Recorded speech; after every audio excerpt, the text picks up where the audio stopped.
ఇకపోతే సుంకాల సమస్య తేలితేనే భారత్తో చర్చలు అప్పుడే వాణిజ్య ఒప్పందాలకు సంబంధించి చర్చిస్తాము అంటున్నారు. అంటే 50% సుంకాలు విధించినా ట్రంప్ ఇంకా శాంతించలేదు అని అనుకోవాలా ఏంటి సార్? శాంతించలేదని అర్థమవుతుంది. అసలు చర్చలే జరపమంటున్నాడు కదా. దీనికి ఇప్పుడు ప్రశ్న మనం చాలా వివరంగా చాలాసార్లు చెప్పాము. ఇండియానే నిన్న కూడా చెప్పాము, ఇండియానే సింగిల్ అవుట్ చేస్తున్నారు. ఎందుకంటే ఇప్పుడు చైనా మనకన్నా ఎక్కువ కొంటుంది. ఇప్పుడు క్రూడ్ ఆయిల్ తీసుకుంటే రష్యన్ క్రూడ్ ఆయిల్ ఎక్స్పోర్ట్లో 47% చైనా కొంటే 38% మనం కొంటున్నాం. పైపుడ్ గ్యాస్లో చైనా 30% కొంటుంది, ఇండియా దాదాపు ఏమీ కొనడం లేదు. ఎల్ఎన్జీలో కూడా చైనా 21% కొంటుంది, మనం కొనడం లేదు.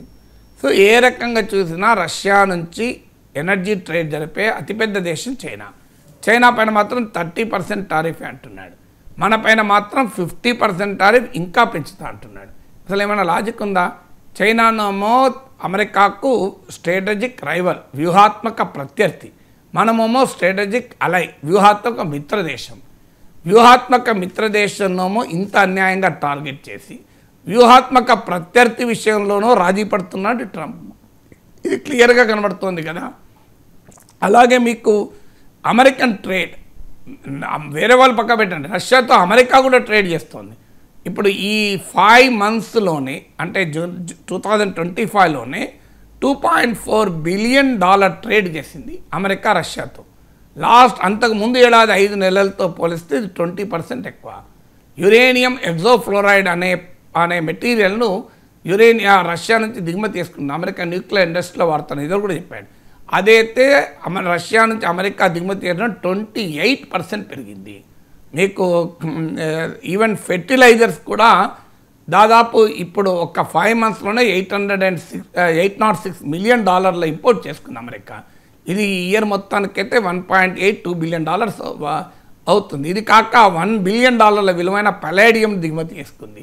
రష్యాతో అమెరికాని ఇంత ట్రేడ్ చేస్తుంటే ఇండియాను ఎందుకు దాడి చేయడం? ఇక నేను నిన్న చాలాసార్లు చెప్పాను, యూరోపియన్ యూనియన్ అసలు రష్యన్ ఎల్ఎన్జీ ఎక్స్పోర్ట్స్లో 51% యూరోపియన్ యూనియనే. సో ఇంకా లాజిక్ ఏమైనా ఉందో అసలు ఎక్కడన్నా? సో మరి ఇండియా పైన ఇంత టార్గెట్ చేసి ఆఖరికి ట్రేడ్ చర్చలు కూడా లేవు అంటున్నాడు. ఇప్పుడు ఇండియా ఏం చేయాలి? ఇది మనకున్న క్వశ్చన్. ఏం చేయాలి అన్నప్పుడు ఒకటి, దీనికి అమెరికాతో స్పష్టంగా ఒక సంకేతాన్ని ఇవ్వాలి. మేము మీతో చర్చలకు సిద్ధం, మా కీలకమైన కన్సర్న్స్ అడ్రస్ చేస్తూ మీరు ట్రేడ్ డీల్ కుదుర్చుకుంటామంటే సిద్ధం. ఇప్పుడు భారత ప్రజలపైన, భారత ఆర్థిక వ్యవస్థ పైన తీవ్ర ప్రభావం లేని అంశాల్లో మనం కావాలంటే రాయితీ ఇవ్వచ్చు అమెరికాకు. ఎందుకంటే ఎనీ ట్రేడ్ నెగోషియేషన్ వన్ సైడెడ్గా ఉండవు. మనం కొన్నిట్లో కన్సెషన్ ఇవ్వాలి, అమెరికా కొన్నిట్లో కన్సెషన్ ఇవ్వాలి. సో మనం ఇవ్వగలిగేది ఇంకో చూడండి, కొన్ని మా దేశ ఎకానమీ పైన ప్రభావం చూపని, మా దేశ ప్రజల జీవితాల మీద ప్రభావం చూపని అంశాల్లో మేము కాస్త రాజీ పడటానికి సిద్ధమే. కానీ అగ్రికల్చర్, డైరీ ప్రొడక్ట్స్ పైన రాజీ లేదు. ఎందుకంటే ఇది దేశ ప్రజల వెన్నెముకనే విరగొట్టేటువంటి అంశం. అది ప్రధానమంత్రి కూడా స్పష్టంగా చెప్పాడు. ఇది అమెరికాకు మనము నెగోషియేషన్లో డిప్లొమాటిక్ లాంగ్వేజ్లో చెప్పగలగాలి. ఇది చెప్పాలి కూడా, చెప్తున్నాం కూడా. ఉదాహరణకు మీకు Harley Davidson motor cycle Trump first టర్మ్లో పెద్ద అల్లరి చేశాడు.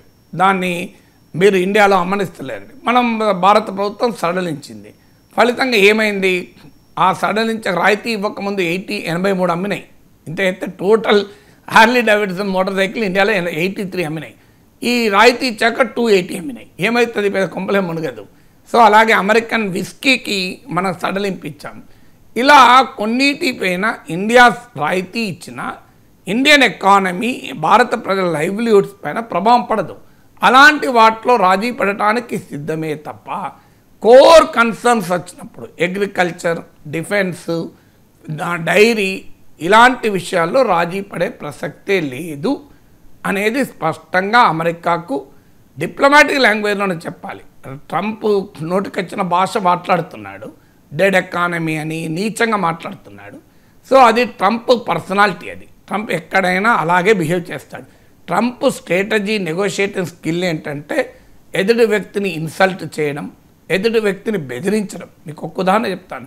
ఒక టీవీ షోలో, లారీ కింగ్ షోలో సో ఆ ట్రంప్కి ఒక ఇబ్బందికరమైన ప్రశ్న అడిగితే లారీ కింగ్ దానికి సమాధానం చెప్పలేక ఏమన్నాడు తెలుసా, నా చైర్ కాస్త వెనక్కి లాక్కోవచ్చా, నీ బ్రీత్ శ్వాస చాలా స్మెల్ వస్తుంది, మీకు ఎవరు చెప్పలేదా ఇలా, మీ వాసన మీరు మీ శ్వాస చాలా ఘోరంగా స్మెల్ వస్తుంది అన్నాడు.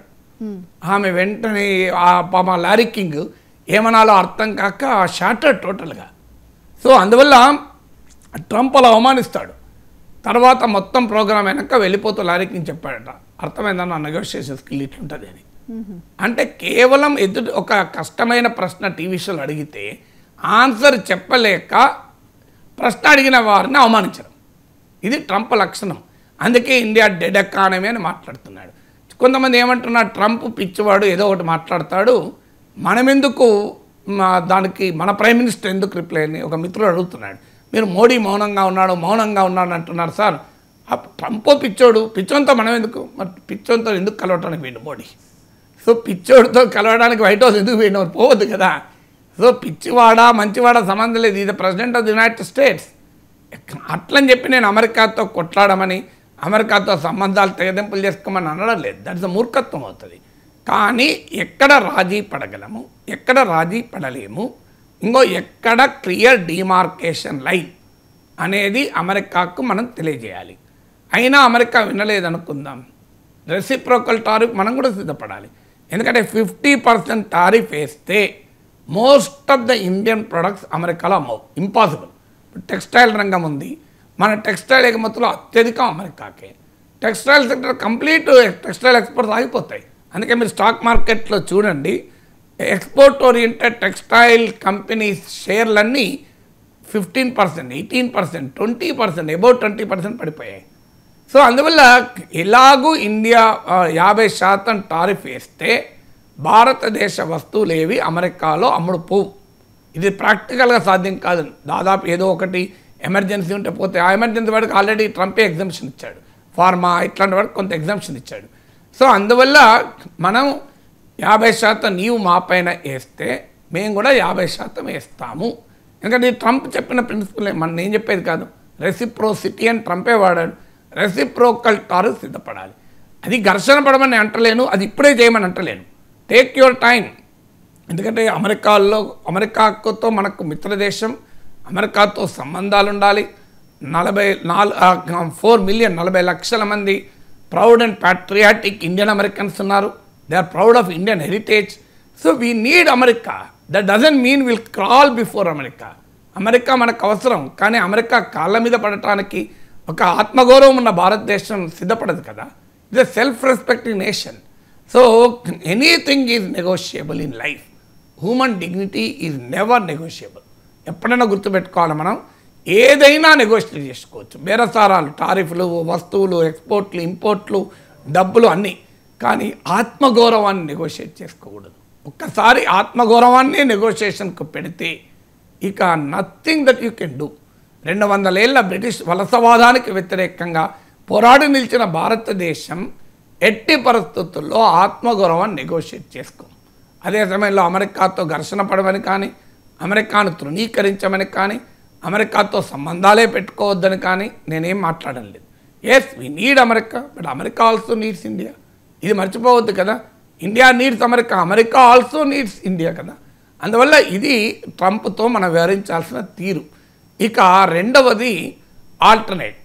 ఎప్పుడు కూడా ఒక క్రైసిస్ ఒక ఆపర్చునిటీ ఇస్తుంది, ఒక సంక్షోభం ఒక అవకాశాన్ని ఇస్తుంది. మేనేజ్మెంట్లో ఒక ప్రిన్సిపల్ స్వాట్ అనాలిసిస్ అని, వీక్నెస్ను స్ట్రెంగ్త్గా, థ్రెట్ను ఆపర్చునిటీగా మార్చుకోవాలి.